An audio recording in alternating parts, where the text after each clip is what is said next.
என் சமையலறையில் இன்றைக்கி ஒரு ஸ்வீட்டு ஒரு காரம் 2 பார்க்க போகிறோங்க. ஒன்று வந்து புழுங்கலரிசி முறுக்கு, இன்னொன்று வந்து ஒரு கோதுமை மாவு வச்சு ஒரு பர்ஃபி. ரொம்ப ஈஸியாக சட்டுன்னு பண்ணிடலாம். இது வந்து பொதுவாக ஒரு நாள் கிழமை, ஒரு விசேஷம், வீட்டில் பண்டிகை, ஏன் சும்மா சாப்பிட்றது கூட டக்குன்னு நினச்சா மாதிரி பண்ணிடலாம். அது ஈஸியாக இருக்கும். அதே மாதிரி இந்த புழுங்கலரிசி முறுக்கு பார்த்திங்கன்னா பொதுவாக ஆட்டி தான் பண்ணுவோம்.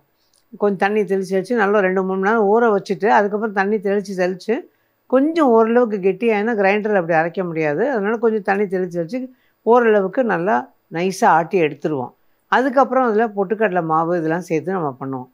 பட் அந்த மாதிரி பண்ணுறது இப்போ வந்து எல்லாருக்கும் அந்த அளவு பொறுமை இல்லை. அதை ஆட்டி சுடுற அளவுக்கெல்லாம் பொறுமை இல்லை. அதனால் இதே அளவை வந்து நம்ம மிஷினில் அரைச்சிட்டு வந்து பண்ணால் எப்படி இருக்குங்கிறதுனால தான் இதை அன்றைக்கி அப்படி பண்ணி காமிக்கிறேன். ஸோ இது 2 தான். முதல்ல இந்த ஸ்வீட்டு வீட் ஃப்ளார் பர்ஃபின்னு சொல்லலாம், கோதுமை மாவு பர்ஃபி. அதுக்கு என்னென்ன தேவைன்னு பார்த்தோன்னா எப்படி பண்ணுறதுன்னு பார்க்கலாம்.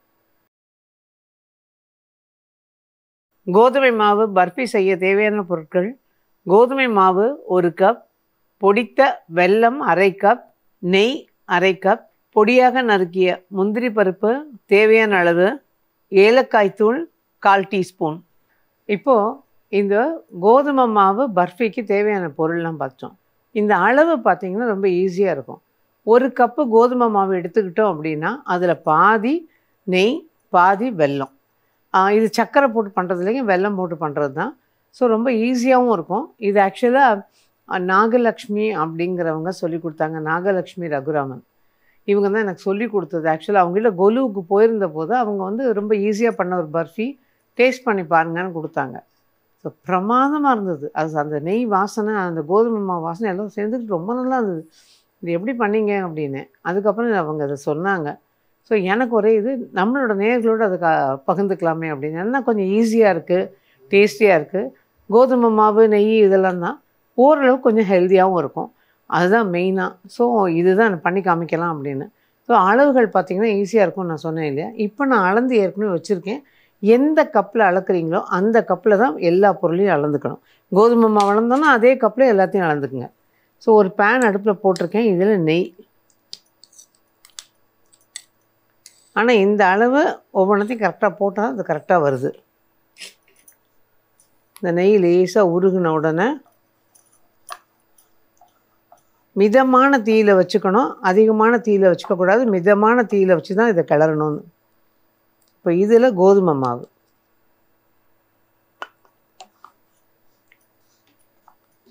கோதுமை மாவு நல்ல வாசனை வரணும். லேசாக நிறம் மாறும், ஆனால் நல்ல வாசனை வரணும். அந்த மாதிரி வறுக்கணும்.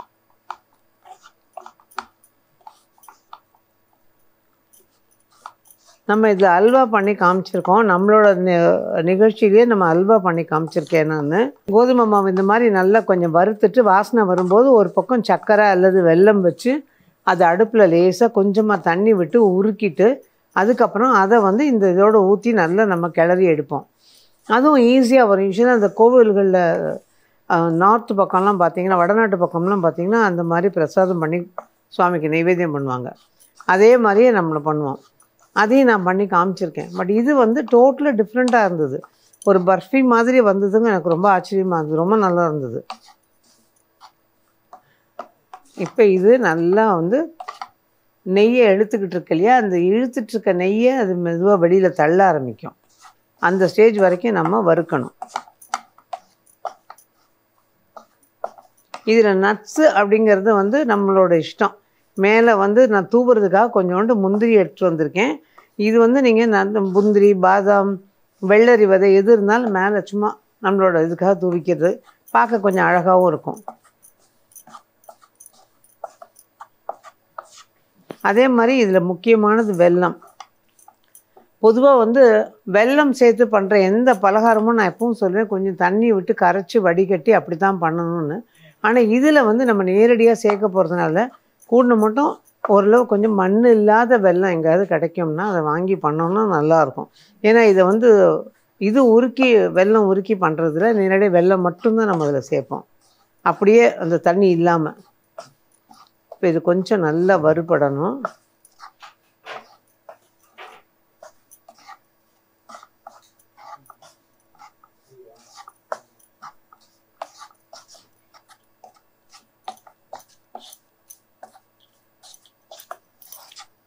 இப்போ அதை அப்படியே இலகி கொடுத்து அந்த நெய் இழுத்துக்கிட்டு நெய்யை வெளியில் லேசாக தள்ள ஆரம்பிக்கும். அந்த ஸ்டேஜ் வரைக்கும் நம்ம வறுக்கணும். பட் ஓரளவுக்கு கைவிடாமல் வறுக்கணும். அதுக்கப்புறம் இதுக்கு வந்து வேலை கிடையாது. மெயினாக இது வறுக்கிறது ஒன்று தான் வேலை. இந்த லாப்ஸிம்பாங்க, அது ஒரு ஸ்வீட்டு. இதே கோதுமை மாவில் இதே மாதிரி தான். ஆனால் சர்க்கரை வந்து கொஞ்சம் கூட, இதை விட சர்க்கரை வெல்லம் போடாமல் சர்க்கரையும் போட்டுக்கிறது, வெல்லம் போடுறதுனாலும் போட்டுக்கலாம். இதே மாதிரி நல்லது பாருங்கள். இப்போ வறுபடுத்து பாருங்கள். இதே மாதிரி நல்லா வறுத்துட்டு ஒரு பக்கம் ஒன்றுக்கு ஒன்று தண்ணி, அந்த சர்க்கரையோ வெல்லமோ எது போடுறோமோ அதையும் சேர்த்து அதோட வச்சு நல்லா கரைய விட்டுட்டு இது நல்லா வாசனை வர மாதிரி இதை வறுத்துக்கணும். ஆனால் வறுக்க முன்னாடி நெய்யை போட்டுட்டு நம்ம என்ன பண்ணுவோம், அதில் அவங்களோட பழக்கம் அது, அப்படி நான் கற்றுக்கிட்டதும் அப்படி தான். 2 மிளகு அதில் தாளிக்கிறாங்க அந்த நெய்யில். அந்த மிளகு ஏன்னு தெரியலை. நான் கேட்டபோது அவங்களுக்கும் அதை சொல்ல தெரியல. வீட்டில் பெரியவங்க பண்ணுவாங்க, அதனால் நான் அப்படியே பண்ணுவேன்பாங்க. அதனால் அதை அப்படியே வறுத்துட்டு அந்த மிளகை வறுத்துட்டு அதில் வந்து இந்த கோதுமை மாவை போட்டு நல்லா வாசனை வர மாதிரி கிளறிட்டு அப்புறம் அந்த சர்க்கரை தண்ணி, கொதிக்கிற தண்ணி தூக்கி இதில் ஊற்றி நல்லா சுருள கொஞ்சம் ஏலக்காய் தூள் சேர்த்து கிளறி எடுத்தோம் அப்படின்னா அது ஒரு மாதிரி அந்த பிரசாதம் ரொம்ப நல்லாயிருக்கும். அல்வா மாதிரி இருக்கும். ஆனால் இப்போ லேசாக அப்படி இப்போ தான் கொஞ்சம் கொஞ்சமாக இழகுது பாருங்கள்.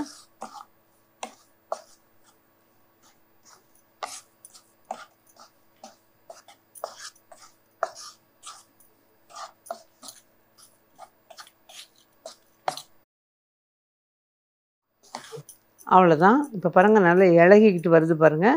இந்த இலக்கம் இருக்குது. நான் கொஞ்சம் நெய் நடுவில் நிறுத்தியிருந்தேன் இல்லையா, அந்த நெய்யும் இப்போ இதில் சேர்த்துட்டேன். கொஞ்சமாக ஜஸ்ட் ஒரு டீஸ்பூன் இருக்கும். அதை அப்படியே நிறுத்திட்டு இருந்தேன், அதை சேர்த்து இன்னும் கொஞ்சம் இலகி கொடுத்து வந்துருச்சு. அவ்வளோதான். இது தளதளப்பாக இருக்குது பாருங்கள். இந்த இதில் வந்து இதை தூண்டிட்டு ஒரே ஒரு செகண்ட், ஒரு 10 செகண்ட் அப்படியே கிளறிட்டு ஆஃப் பண்ணிடலாம்.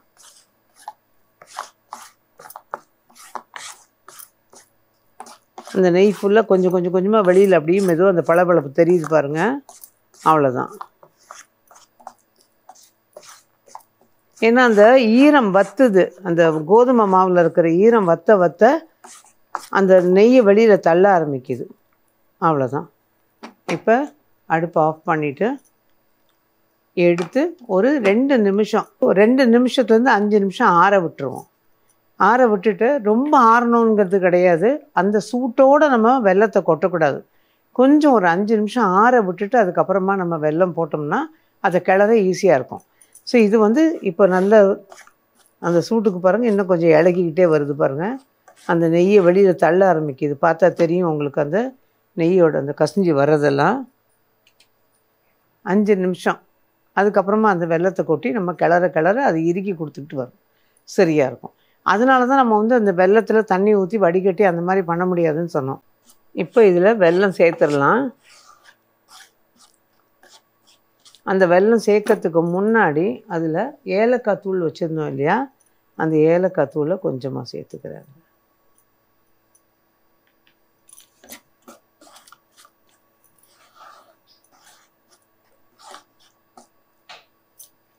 இப்போ இதில் பொடிச்சு வச்சுருக்கு. இது முக்கியமான ஒரு விஷயம் சொல்லணும்னா, அந்த பொடி பண்ணுற வெல்லம் வந்து நல்ல ஃபைன் பொடியாக இருக்கணும். முடிஞ்சால் துருவிடுங்க. என்னென்னா இதோட பைண்ட் ஆகி கலக்கணும் இல்லையா, அதனால கட்டியாக இருந்ததுன்னா அங்கங்கே நிற்கும். அதனால நம்ம வந்து நல்ல பொடி பண்ணி அதை எடுத்துடணும். இந்த வெல்லத்தை இதில் சேர்த்துடணும். இப்போ இது நல்லா கிளறணும். அந்த வெல்லம் வந்து அந்த சூட்டுக்கு லேசாக கரைஞ்சி இதோட பைண்ட் ஆகி வரும். அதுக்கப்புறம் கெட்டியாக ஆரம்பிக்கும்.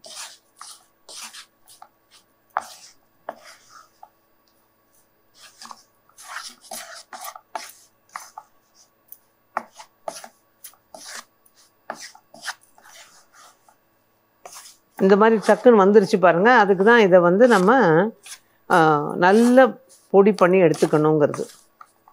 சேர்ந்த மாதிரி வருது பாருங்கள். இப்போ ஒரு நெய் தடவுனா தட்டு ரெடியாக வச்சுக்கிட்டு அதில் கொட்டிடலாம். இப்போ நெய் தடவுனா ஒரு ட்ரேயில் இதை கொட்டிடுவோம்.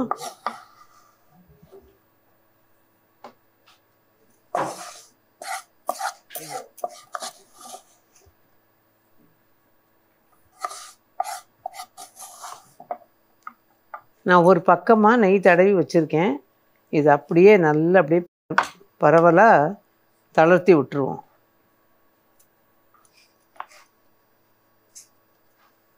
இது வந்து ரொம்ப கனமாக வேண்டாம், ரொம்ப மெல்லிசாக வேண்டாம், ஓரளவுக்கு போட்டுக்கிட்டோன்னா சரியாக இருக்கும்.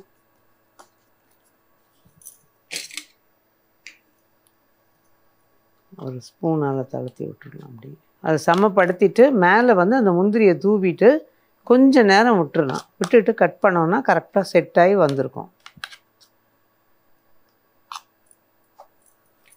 இப்போது இது மேலே கொஞ்சமாக முந்திரி பருப்பு, அது கொஞ்சம் பார்க்க அழகாக இருக்கும், டேஸ்ட்டும் நல்லாயிருக்கும் இல்லையா? அதனால தான் இதை வறுக்கெல்லாம் இல்லை, நான் அப்படி அப்படியே தான் கொண்டு வந்திருக்கேன். சும்மா வெறும்னே நல்லா பொடியாக நறுக்கி எடுத்துக்கிட்டு இருக்கேன், அவ்வளோதான். இன்னும் கொஞ்சம் தூவிக்கலாம்.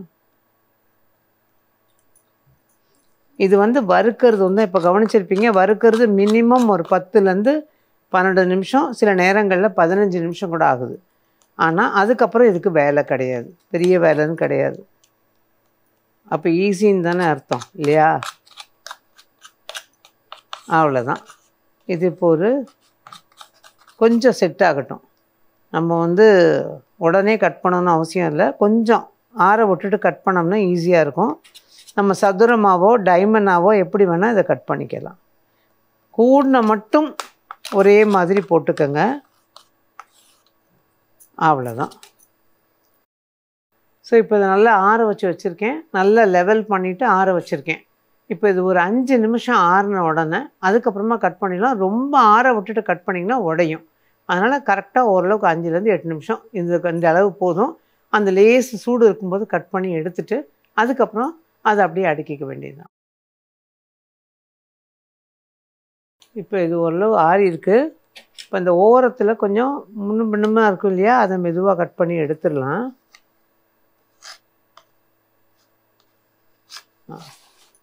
இதுக்கப்புறம் வந்து நமக்கு நம்மளோட இஷ்டம், அது டைமண்ட் ஷேப்பாக இல்லைன்னா சதுரமாக அப்படிங்கிறதெல்லாம் நம்ம முடிவு பண்ணிக்கலாம், நம்மளோட இஷ்டம்தான். இந்த சூட்டோட சில்வர் பேப்பர் அதை ஒட்டி பண்ணுறதா இருந்தாலும் நல்லாயிருக்கும். பட் ரொம்ப அப்படியே இதுவாக ஆற விட்டுட்டோன்னு வச்சுக்கோங்க, அது சில நேரங்களில் உடையுது. அதனால் ஓரளவு கொஞ்சம் சூடு இருக்கும்போதே இதை வெட்டி எடுத்துடலாம். எப்போவுமே இந்த முதல் பீஸ் எடுக்கிறது தான் கொஞ்சம் இதுவாக இருக்கும், அதுக்கப்புறம் கடகடன்னு தன்னால் வந்துடும். இந்த பாருங்கள் வந்துருச்சு. இனி அடுத்தடுத்த பீஸை நம்ம வந்து இடைவெளி இருக்கிறதுனால தள்ளி தள்ளி அழகாக எடுக்க ஈஸியாக இருக்கும். நான் ஒரு பிளேட் ரெடியாக வச்சுருக்கேன், அதில் எடுத்து வச்சிடுறேன்.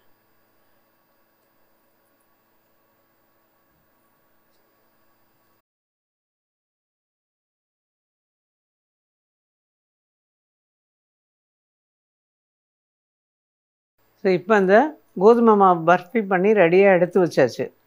இப்போ ஆற விடணும் கொஞ்சம் நேரம்னு சொன்னீங்க, அப்புறம் கட் பண்ணிட்டீங்களே அப்படின்னு நிறைய பேர் யோசிக்கலாம். ஆக்சுவலாக ஆற விடுறது உங்களுக்கு ஒரு 5 நிமிஷம், நான் சொன்ன மாதிரி ரொம்ப ஆற விட்டுட்டிங்கன்னா கட் பண்ணும்போது உடையும். அதனால் நான் கொஞ்சம் ஆற விட்டுட்டு அதுக்கப்புறமா கட் பண்ணிட்டேன். மேக்ஸிமம் உங்களுக்கு ஆற விட்டால் ஒரு 5 நிமிஷம் இல்லை ஒரு 8 நிமிஷம், இதுக்கு மேலே வேண்டாம். ஆற விட்டு எடுத்து கட் பண்ணி வச்சிடலாம், ஈஸியாக போய்டும். அது மாதிரி தான் கட் பண்ணி வச்சுட்டேன். இன்னொரு விஷயம், இது கொஞ்சம் இப்போ பார்த்திங்கன்னா கொஞ்சம் சாஃப்டாக இருக்குது, நேரம் ஆக இன்னும் கொஞ்சம் ஹார்டாகிடுது. அது வெல்லத்தோட தன்மை, அதனால் நேரம் ஆக ஆக நல்லாவே இழுத்துக்கிட்டு நல்லா இன்னும் கொஞ்சமே கிறிஸ்பாக வந்துடுது. ரொம்பவே நல்லாயிருக்கும். இது ட்ரை பண்ணி பாருங்கள். இது ஸ்டோர் வந்து இது எவ்வளோ நாளைக்கு ஸ்டோர் பண்ணலாம்னு நிச்சயமாக கேட்பீங்க. இது 1 வாரம் வரைக்கும் நம்ம ஸ்டோர் பண்ணி வச்சுக்கலாம், ஒன்றும் ஆகிறது கிடையாது. ரொம்பவே நல்லாயிருக்கு. தண்ணி எதுவுமே நம்ம சேர்க்கல, அதனால இது ஸ்டோரிங் இது வந்து நல்லாவே இருக்குது. ஃப்ரிட்ஜில் வச்சா ஒரு 10 நாளைக்கு வச்சுக்கலாம். ஸோ ட்ரை பண்ணி பாருங்கள். இந்த கோதுமை மாவு பர்ஃபி ஈஸியாக டேஸ்டியாக நல்லாயிருக்கும். அடுத்த புழுங்கலரிசி முறுக்குக்கு என்னென்ன தேவைன்னு பார்த்தோன்னா எப்படி பண்ணுறதுன்னு பார்க்கலாம். புழுங்கல் அரிசி முறுக்கு செய்ய தேவையான பொருட்கள்: இட்லி புழுங்கல் அரிசி 2 கப், பொட்டுக்கடலை 3/4 கப், பச்சை மிளகாய் 4 அரைத்து வடிகட்டி கொள்ளவும், பெருங்காயத்தூள் 1/4 டீஸ்பூன், எள்ளு 2 டீஸ்பூன், வெண்ணெய் 2 டீஸ்பூன், உப்பு ருசிக்கேற்ப, எண்ணெய் பொரிப்பதற்கு. இப்போ இந்த புழுங்கலரிசி முறுக்குக்கு தேவையான பொருள் நாம் பார்த்தோம் இல்லையா, பொதுவா புழுங்கலரிசி முறுக்கு பண்ணும்போது, நான் ஆரம்ப நாள்ல நான் கத்துக்கிட்ட ஒரு விஷயம், புழுங்கலரிசிய ஊற வச்சு நல்லா 2 மணி நேரம் நல்லா கழுவிட்டு, அது புழுங்கலரிசி இட்லி அரிசி தான் பெரும்பாலும். இந்த ஆட்டி ஆட்டி பண்ணுறதுங்கிறது கஷ்டமா இருக்கும்போது, ஒரு நாள் சும்மா அத ட்ரை பண்ணுவோமேன்னு மிஷின்ல ஆனா அரிசியெல்லாம் கழுவல கொள்ளல ஒரு துணிய வச்சு நல்லா தொடச்சிட்டு, பொட்டுக்கடலையும் அதிலேயே போட்டு, நான் ஏற்கனவே இந்த மாரி அரைச்சு 2த்தையும் ஒண்ணா தான் மிஷின்ல அரைச்சு வாங்கிட்டு வந்து சலிச்சு ரெடியா வச்சு வச்சிருக்கேன். இப்ப இந்த மாவ பெசஞ்சுக்கணும். அதில எல்லாம் போடுற பொருள்லாம் போட்டு பெசஞ்சுக்கணும். ஆனா, அதுக்கு முன்னாடி எண்ணெய காய வச்சுட்டு மாவ பெசஞ்சிடலாம். ஸோ, இப்ப நான் அரைச்சு சலிச்ச மாவ ஒரு பவுல்ல சேர்த்துக்கிறேன். முடிஞ்ச மட்டும் நல்லா நைஸ் மாவா அரைக்க சொல்லுங்க. ஒரு 2 தடவ போட்டு குடுப்பாங்க மிஷின்ல போடும்போது. இதுக்கு உப்பு 1/2 டீஸ்பூன்லேருந்து 3/4 டீஸ்பூன் வரைக்கும் செல்லும். 1/2 டீஸ்பூன் போடலாம். ஏன்னா, உப்பு போட்ட வெண்ணெய் தான் இதில இன்றைக்கி சேர்க்க போறேன். அதனால 1/2 டீஸ்பூன் தான் இதில உப்பு சேர்த்துருக்கேன். வெண்ணெய் 2 டீஸ்பூன் சொல்லியிருக்கோம். அந்த 2 டீஸ்பூன் இப்படி எடுத்துக்கணுங்க. நல்லா குவிச்சு அளந்துன்னு சொல்லுவாங்களே அந்த மாரி. இத நல்லா குவிச்சா மாரி எடுத்துக்கிட்டிங்கன்னா நல்லாயிருக்கும். 1 கப்பு மாவுக்கு 2 பச்சை மிளகாய் கணக்குக்கு கொஞ்சமா தண்ணி விட்டு, இப்ப நான் 2 கப் மாவு எடுத்திருக்கேன். அதனால நான் 4 பச்சை மிளகாய கொஞ்சம் தண்ணி விட்டு நல்லா அரைச்சிட்டு மிக்ஸியில அத வடிகட்டி தண்ணியா வச்சுக்கிட்டேன். அந்த தண்ணி இதில சேர்த்துடுறேன். அதோட பெருங்காயம், எள்ளு. இப்போ இத முதல்ல நல்லா கலந்துக்கிட்டு தேவையான தண்ணி விட்டு பெசஞ்சிக்க வேண்டியது தான். இப்போ இன்னைக்கு பச்சை மிளகாய் சேர்த்துருக்கோம். இதையே நீங்க காஞ்ச மிளகாய நல்லா வந்து இப்போ ஒரு கப்பு மாவுன்னா ஒரு 2லேருந்து 3 மிளகாய் எடுத்துக்கலாம். அத வந்து நல்லா கொதிக்கிற வெந்நீர்ல ஊற விட்டுருங்க. ஊற விட்டதுக்கு அப்புறமா அத அரைக்கும்போது விருப்பப்பட்டால் பூண்டு சேர்த்துக்கலாம். பூண்டும் சீரகமும் சேர்த்துக்குவோம். இது 3த்தையும் சேர்த்து நல்லா அரைச்சிட்டு வடிகட்டி அந்த தண்ணிய இப்போ நம்ம சேர்த்தோம் பாருங்க அந்த மாதிரி சேர்த்துக்கலாம். இது கொஞ்சம் முறுக்கு செவந்து வரும். நல்ல ஒரு பூண்டு வாசனை பிடிச்சவங்களுக்கு அது ரொம்ப நல்லாயிருக்கும். அதே மாதிரி இது வந்து முறுக்கு மட்டும் இல்லாம இந்த மாவுல நம்ம தட்டையும் தட்டலாம். அதோட கூட ரிப்பன் பக்கோடாவும் புழிஞ்சுக்கலாம். அதுவும் நல்லா வரும் இதில. இதே மாவுல இதே பதத்தில. முந்திலாம் வந்து நான் ஏற்கனவே சொன்னேன் பார்த்தீங்களா, ஆட்டி பண்ணுறது தான் கஷ்டம். இப்போ பிள்ளைங்கள்லாம் வந்து எனக்கு திடீர்னு டிஃபன் ஏதாவது கேட்குறாங்க, ஸ்கூல்லேருந்து வந்துட்டு வேறு ஏதாவது வேணுன்றாங்கன்னா டக்குன்னு அந்த மாவை எடுத்துப்பேன். ஒரு 1/2 கப்பை போட்டு கொஞ்சமாக பெசஞ்சு, கொஞ்சமாக எண்ணெயை வச்சு புழிஞ்சு அது சுட சுட கையோட வேலையை முடிச்சிடுவோம். ஸோ அந்த மாதிரி பண்ணுறதுக்கு அது ரொம்ப ஈஸியாக இருக்கும். இப்போ தீபாவளியோ இல்லை மற்ற விசேஷங்கள் எதுவும் வந்தாலோ இல்லை வீட்டில் வெறுமனே இந்த மாதிரி இதெல்லாம் பண்ணி வச்சோம் அப்படின்னா ரொம்ப நல்லாவும் இருக்கும், ஈஸியாகவும் இருக்கும். மாவை ஹேண்டியாக வச்சுக்கலாம். சாதத்துக்கு தொட்டுக்கிறதுக்கும் ரொம்ப நல்லாயிருக்கும் இதெல்லாம். ஸோ இப்போ வந்து இப்போ எண்ணெயை காய வச்சுருக்கேன். முறுக்கு குழல், இந்த தேங்குழல் கட்டைன்னு சொல்லுவாங்களே, நான் இன்றைக்கி அதில் தான் புழிய போகிறேன். இப்போ இந்த எண்ணெயை காய போட்டிருக்கோம். முறுக்கு குழலை முதல்ல நிரப்பிக்கலாம். இப்போது ஒரு சின்ன கத்தி வச்சு இந்த மாவை கொஞ்சமாக கட் பண்ணி எடுத்துக்கலாம். நான் பொதுவாக ரொம்ப கையில் போட்டு அந்த கட் பண்ணி எடுக்கிறத கையில் போட்டு இந்த மாதிரி பண்ணோம் அப்படின்னா சில நேரம் கட்டையிலெல்லாம் அப்படியே அப்பிட்டு அப்படியே நிற்கும். அப்படிலாம் அதெல்லாம் தவிர்க்கிறதுக்கு ஒரு கத்தியை வச்சுட்டு இந்த மாதிரி எடுத்திங்கன்னா செய்கிறதும் ரொம்ப நீட்டாக நல்லாயிருக்கும். இந்த குழலை நிரப்பிக்கலாம். இதை நம்ம நேரடியாகவும் புழிஞ்சு விடலாம் அல்லது கரண்டிலையும் புழிஞ்சு விடலாம்.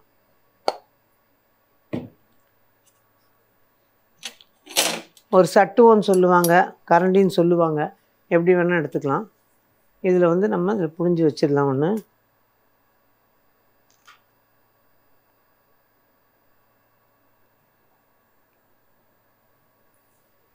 எண்ணெய் காஞ்சிருச்சான்னு செக் பண்ணிக்கணும். நீங்கள் நீள் உருண்டையாக எந்த இதையும் செக் பண்ணும்போது உருண்டையாக உருட்டி போடாதீங்க எந்த மாவையுமே.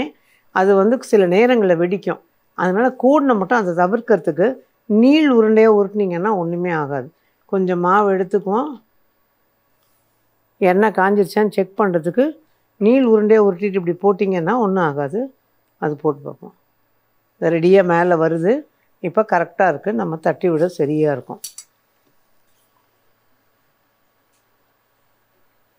நீங்கள் வைக்கிற கடாயை பொறுத்து நெருப்பு கூட்டி குறைச்சி வச்சுக்கோங்க.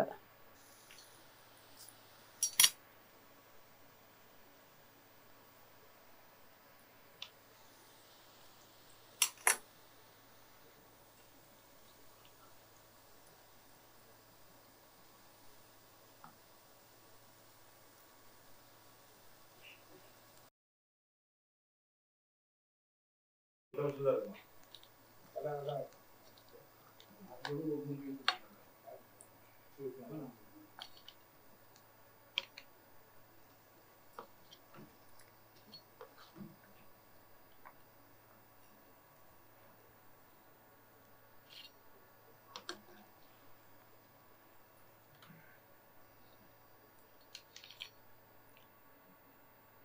இப்போ ரெடியாக எடுத்தாச்சுங்க.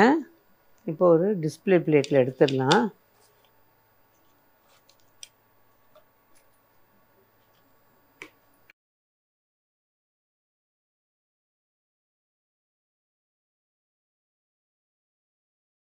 ரெடி ஆயிடுச்சு.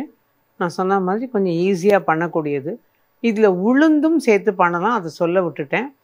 பொட்டுக்கடலை மாவு பண்ணுறது ஒரு பக்கம் இருந்தாலும் உளுந்தும் பார்த்திங்கன்னா லேசாக ஒரு வறுத்துட்டு ரொம்ப செவக்கக்கூடாது, ஒன்று லேசாக வறுக்கணும். உளுந்து மட்டும் வறுக்கும்போது முதல்ல கொஞ்சம் வறுபடும்போது கொஞ்சம் அழுத்தி நம்ம வறுக்கிற மாதிரி இருக்கும். அந்த ஈரம் வத்த நல்ல சுருண்டு கிடுகிடுன்னு வறுபடும், நல்லா உருணும். அந்த மாதிரி ஒரு ஸ்டேஜில் எடுத்து பார்த்துட்டு, அல்லது இன்னொரு இது என்னென்னா பிடிச்சி பார்க்கணும், பிடிக்க முடியலன்னு சுருக்குன்னு விட்டுறணும். அந்த சூடு சுருக்குன்னு ஏறும். அந்த ஸ்டேஜ் அந்த இதுலேயும் வந்து அந்த உளுந்து எடுத்துக்கிட்டு அரிசியோடு கொடுத்து மிஷினில் அரைச்சி வாங்கிட்டு வந்து சலிச்சுட்டு இதே மாதிரி பண்ணிங்கன்னா அதுவும் நல்லா வரும். உளுந்து போடும்போது அந்த மேலே வந்து அந்த திருன்னு இல்லாமல் வழுவழுன்னு இருக்கும். ஸோ இது ரெண்டுமே, ஆனால் ரெண்டுத்துலேயும் பண்ணலாம், ரெண்டுமே ரொம்ப நல்லாயிருக்கும். ட்ரை பண்ணி பாருங்கள். ஸோ இப்போ தீபாவளி பண்டிகையெல்லாம் வருது இல்லையா, அந்த நேரத்தில் வந்து இந்த மாதிரி முறுக்கு, அந்த நம்ம இப்போ பார்த்த கோதுமை மாவு பர்ஃபி இதெல்லாம் வந்து ரொம்ப ஈஸியாக இருக்கும் பண்ணுறதுக்கு.